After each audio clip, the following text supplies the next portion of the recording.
Y cuando estamos hablando de esta comunión entre el revisionismo y la izquierda nacional, también estamos hablando de una unión entre nacionalistas y marxistas, en definitiva.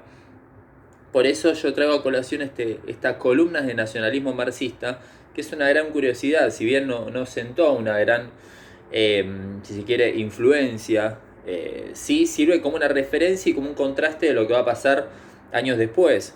Porque estamos hablando de 1957, es antes de la Revolución Cubana, antes, digamos, recién se está desarrollando, digamos, el proceso de descolonización, ¿no es cierto? Hay un montón el debate está en ciernes, pero no se radicaliza tanto como después ya entrado a la década de los 60. Acá el nacionalismo marxista, digamos, es una de las tantas publicaciones de la época de la resistencia peronista, donde hay que tener en cuenta principalmente de que estamos hablando de 1957, donde el debate no está, digamos, si va a regresar Perón, sino que los grandes intelectuales, incluso el propio Jaureche, ellos ya consideran que Perón no va a volver.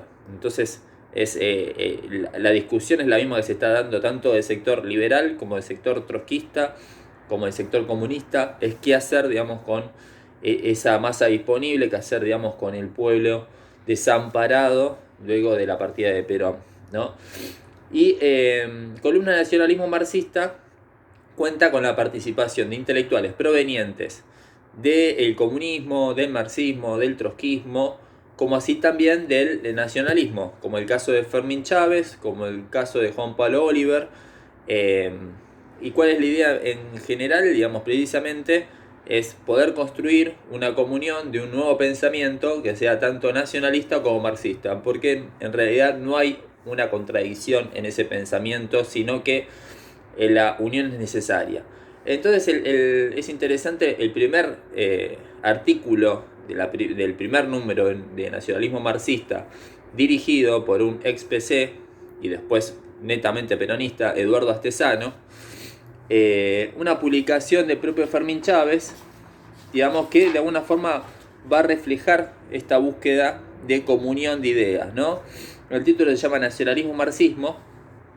Su idea, digamos, de que ese enfrentamiento que existía entre nacionalistas y marxistas es fruto del pasado, que ahora las circunstancias políticas cambiaron, hay otra necesidad, hay otra búsqueda, digamos, realmente está, digamos, la amenaza, digamos, del imperialismo, la amenaza de restablecimiento de un orden conservador y liberal, con lo cual, digamos, tanto el nacionalismo como el marxismo tienen que actuar contra eso, ¿no es cierto?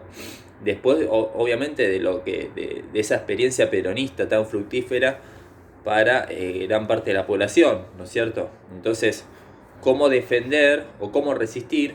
¿Sí? Entonces, a partir de ahí es necesario esta comunión entre nacionalismo y marxismo, y él se va a apoyar en, en este artículo en un pensador francés, digamos, que referente de la acción francesa, o sea, claramente estamos hablando de un francés de derecha, como para tildarlo de una forma, Thierry Molnier, que entrada, digamos, fines de la década del 30, empezó a desarrollar un trabajo que se llama Más allá de marxismo, donde él dice y empieza, digamos, a sembrar una discusión dentro del pensamiento y de la intelectualidad francesa, conservador y de derecha, digamos, que en realidad, digamos, esta amenaza, esta persecución, este enfrentamiento con el marxismo no es necesario, es poco fructífero, digamos, los dos van, digamos, a un mismo denominador común, digamos, que es la defensa de la nación, que en definitiva lo que encarna la nación es el pueblo. Entonces, digamos, no hay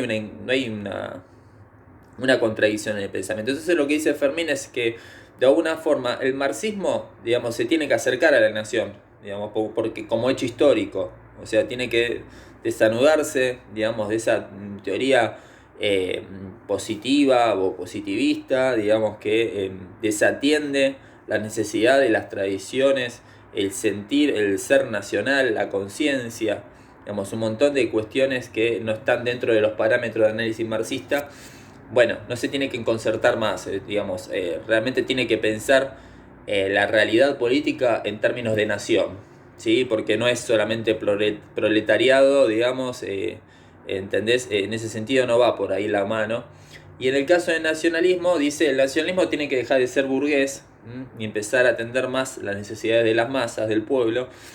Síntoma del primer desencuentro que existió cuando asciende el peronismo, donde gran parte del nacionalismo conservador, digamos, ¿no? Entiende, digamos, que Perón está bastardeando la cultura, la tradición política, porque bueno, pues se apoya precisamente en las masas, en el pueblo, digamos. Entonces tiene que dejar de ser burgués y empezar a pensar en términos populares. Entonces precisamente estas dos cuestiones, la nación y lo popular, conforman este nuevo, si se quiere, paradigma o forma, digamos, de entender la historia, que ya lo traen desde la época de Forja y desde los inicios del peronismo, en el caso de Fermín, que es este nacionalismo o revisionismo en clave popular, ¿no? Y el mejor ejemplo del mismo es esta comunión con el marxismo, con la izquierda nacional, en el caso de este nuevo revisionismo.